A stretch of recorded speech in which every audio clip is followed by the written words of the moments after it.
Assalamualaikum warahmatullahi wabarakatuh. Alhamdulillahirrabbilalamin. Wassalatu wassalamu wa ala asrafil anbiya'i wal mursalin wa ala alihi wa ashabihi ajmain amma ba'du.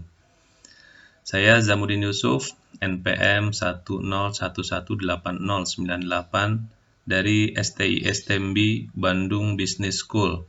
Hari ini saya akan mempresentasikan tentang Ma'rifatul Rasul atau mengenal Rasul bagian 1 sampai dengan 4. Hal ini untuk memenuhi ujian tengah semester mata kuliah Pendidikan Agama Islam 2 yang saat ini sedang saya jalani.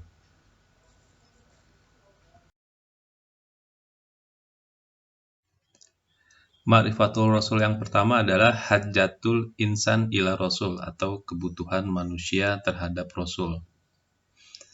Allah Subhanahu wa Ta'ala telah menciptakan manusia di atas fitrahnya.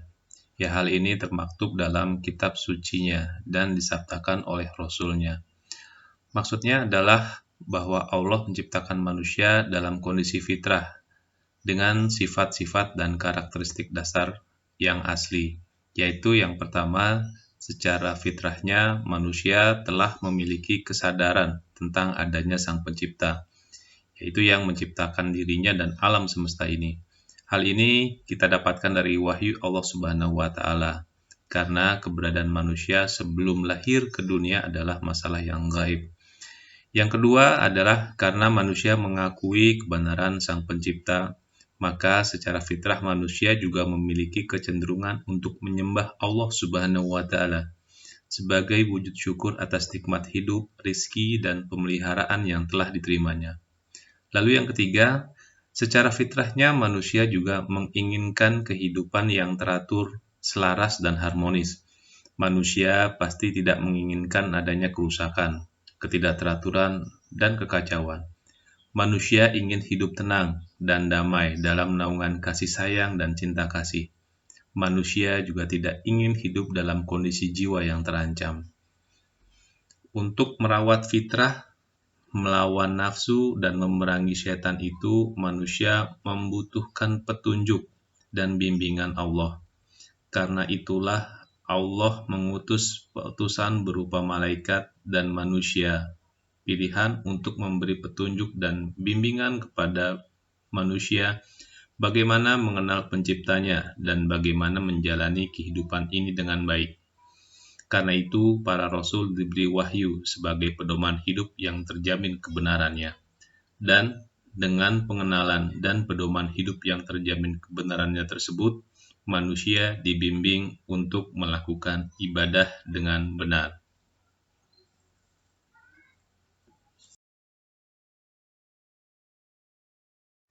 Ma'rifatul Rasul yang kedua adalah ta'rifur Rasul atau definisi Rasul. Secara bahasa, Rasul berarti utusan. Adapun secara istilah, kata Rasul artinya adalah seorang laki-laki yang dipilih dan diutus oleh Allah Subhanahu wa Ta'ala dengan membawa risalah kepada umat manusia. Ada dua kata kunci untuk memahami definisi Rasul. Yang pertama adalah membawa dan menyampaikan risalah. Rasul diberi amanah untuk menyampaikan apa saja yang Allah kehendaki kepada umat manusia, tidak menambah ataupun menguranginya. Yang kedua, menjadi teladan bagi umat manusia dalam melaksanakan ajaran yang dibawanya. Manusia membutuhkan figur yang dapat memberi contoh dan teladan dalam mempraktekkan akidah dan syariah yang Allah kehendaki. Karena itu, Rasul diambil dari manusia. Namun ingat, tidak semua orang yang membawa risalah dan menjadi teladan dapat disebut atau diakui sebagai Rasul.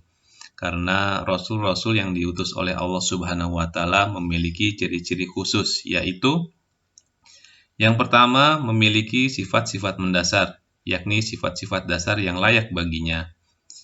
Contohnya, sifat sidik atau jujur, sifat amanah atau terpercaya, sifat tablik atau menyampaikan, dan sifat fatonah atau cerdas. Sifat ini layak dimiliki oleh setiap Rasul yang mengemban atau membawa risalah dari Allah Subhanahu wa Ta'ala. Lalu yang kedua adalah memiliki mukjizat, yakni perkara-perkara luar biasa yang dapat dilakukan dengan izin Allah Subhanahu wa Ta'ala untuk melemahkan mereka-mereka yang menentangnya. Salah satu contohnya adalah mukjizat Rasulullah SAW ketika membelah bulan dengan izin Allah Subhanahu wa Ta'ala. Yang ketiga adalah bisyarah, yaitu berita akan kedatangannya yang disampaikan oleh nabi-nabi sebelumnya di dalam kitab suci mereka. Ciri-ciri yang keempat yaitu berita-berita kenabian yang disampaikannya. Setiap rasul senantiasa membawa berita dari Allah Subhanahu wa taala melalui wahyu berisi ajaran, perintah dan larangan atau peristiwa-peristiwa masa lalu dan masa yang akan datang. Ciri-ciri yang kelima yaitu adanya ats-tsamarat, yaitu hasil dakwah yang dilakukannya. Di antara hasil dakwah yang diwujudkan Rasulullah SAW adalah munculnya generasi berkualitas dari sisi keimanan, ilmu dan amal, sehingga mampu menjadi khalifah di muka bumi ini dan menebarkan ajaran Islam ke seluruh penjuru dunia.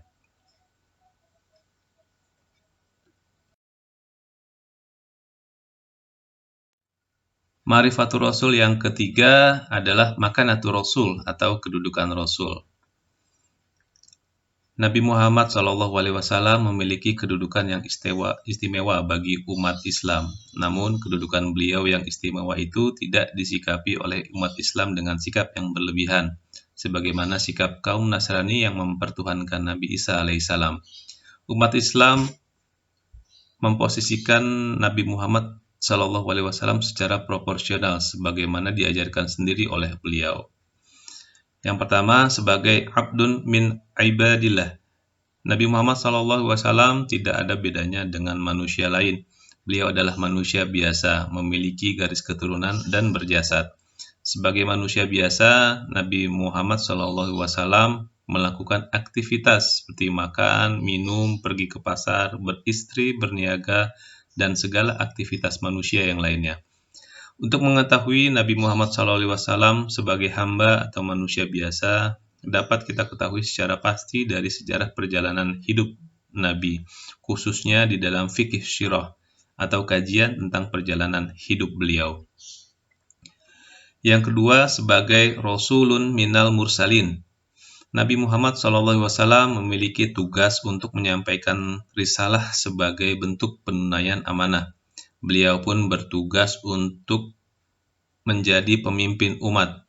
Hal ini menjadi salah satu bukti kebenaran firman Allah Subhanahu wa taala yang menyebutkan bahwa keturunan Nabi Ibrahim alaihissalam akan dijadikan pemimpin-pemimpin yang membimbing di atas jalan kebenaran. Untuk mengetahui Nabi Muhammad SAW sebagai Rasul di antara Rasul-Rasul Allah, dapat kita ketahui dengan jelas dari dakwah Nabi, khususnya di dalam fikih dakwah atau kajian tentang aktivitas dakwah beliau. Lalu Nabi Muhammad SAW juga mengajarkan as-sunnah. Dari segi bahasa, sunnah berarti jalan. Maksud dari sunnah Nabi adalah segala sesuatu yang diucapkan, disetujui, dan diamalkan olehnya sebagai pedoman hidup bagi manusia. As-sunnah adalah landasan fikih ahkam atau kajian hukum yang menjadi rujukan umat Islam dalam beramal atau mengambil keputusan.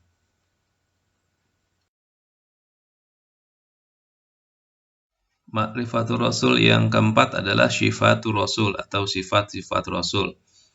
Nabi Muhammad SAW memiliki sifat-sifat kerasulan, diantaranya adalah sebagai berikut. Yang pertama, manusia biasa. Sebagai manusia biasa yang mendapatkan wahyu, beliau dan rasul-rasul lainnya tidak berhak mendatangkan hal baru yang tidak dikehendaki oleh Allah Subhanahu wa taala. Yang kedua adalah terpelihara dari kesalahan dan dosa. Sebagai manusia biasa, beliau mungkin pernah salah atau keliru, namun kesalahannya itu segera diluruskan oleh Allah Subhanahu wa taala, sehingga beliau terpelihara dari berlarut-larut dalam kesalahan dan dosa. Sifat yang ketiga adalah jujur. Jujur adalah sifat utama yang harus dimiliki setiap insan, terlebih bila ia adalah orang yang mengajak kepada nilai-nilai luhur dan mengabarkan hal-hal gaib. Suatu ketika beliau mengumpulkan kaumnya dan bertanya, "Percayakah kalian jika aku mengabarkan bahwa ada pasukan yang akan menyerang kalian?" Kaumnya secara serentak menjawab, "Kami tak pernah mendapatimu berdusta." Heraclius mengatakan kepada Abu Sufyan, "Kalau Muhammad tidak pernah berdusta kepada manusia, bagaimana mungkin ia berdusta atas nama Allah?" Lalu sifat yang keempat adalah cerdas, termasuk kesempurnaan yang harus dimiliki seorang rasul adalah kecerdasan. karena ia bertugas memimpin umat manusia. Orang yang tidak cerdas tidak akan dapat memahami ajaran apabila menerapkan ajaran dalam kehidupan atau memimpin umatnya. Untuk itu, kecerdasan itu yang menjadikan kaumnya dengan ikhlas dan percaya untuk menerima keputusannya yang sangat penting dalam mengakhiri perselisihan di antara mereka. Lalu sifat yang kelima adalah amanah. Sebelum masa kenabian, Nabi Muhammad SAW telah dipercaya masyarakat hingga mereka menitipkan harta benda berharga mereka kepadanya. Mereka menjulukinya sebagai Al-Amin yang menjaga amanah. Kepada umatnya, Nabi Muhammad SAW mengatakan, "Tunaikanlah amanat dan janganlah kau berkhianat kepada orang yang mengkhianatimu." Lalu sifat yang keempat adalah tabligh. Dalam menyampaikan perintah Allah itu, beliau tidak takut kepada siapapun, karena Allah sudah melindunginya dari kejahatan manusia. Dalam kesempatan Haji Wada, beliau menyampaikan hal-hal penting dan kemudian berkali-kali menanyakannya kepada mereka yang hadir. "Sudahkah aku menyampaikan?" Dan setiap kali itu pula mereka menjawab, "Benar." Lantas beliau SAW mempersaksikannya kepada Allah Subhanahu wa Ta'ala. Lalu sifat yang ketujuh adalah berkomitmen. Beliau tidak pernah bergeser sedikit pun dari kebenaran. Beliau senantiasa berkomitmen kepadanya dari segala sisinya. Salah satu contohnya adalah beliau tidak bergeming sedikit pun menghadapi tipu daya musyrikin Quraisy yang berusaha menodai dakwahnya. Beliau berkomitmen dengan dakwahnya dan tidak pernah berhenti dari tugas agung ini. Lembaran Sirah Nabawiyah menggambarkan bagaimana gigihnya beliau memulai dakwah dan sabar mengarungi medan perjalanan hingga akhir hayatnya. Beliau berkomitmen dengan kezuhudan, berkomitmen dengan jihad, berkomitmen dengan ibadah yang tiada bandingannya, berkomitmen dengan akhlak mulia, komitmen dengan muamalah yang baik, dan lain sebagainya. Sifat-sifat kesempurnaan yang ada pada Rasulullah SAW secara singkat diungkapkan Al-Quran sebagai akhlak yang mulia. Rasulullah SAW sendiri bersabda bahwa beliau diutus untuk menyempurnakan akhlak. Hal yang paling banyak memasukkan manusia ke dalam surga adalah takwa kepada Allah Subhanahu wa Ta'ala dan akhlak yang baik. Ketika ditanya tentang Rasulullah SAW, Aisyah radhiyallahu anha menjawab, "Akhlaknya adalah Al-Quran." Hadis riwayat Muslim. Karena itulah Allah menjadikannya sebagai suri tauladan yang terbaik bagi siapa saja yang mengharapkan ridho Allah Subhanahu wa Ta'ala, kebahagiaan dunia akhirat, dan banyak mengingat Allah Subhanahu wa Ta'ala.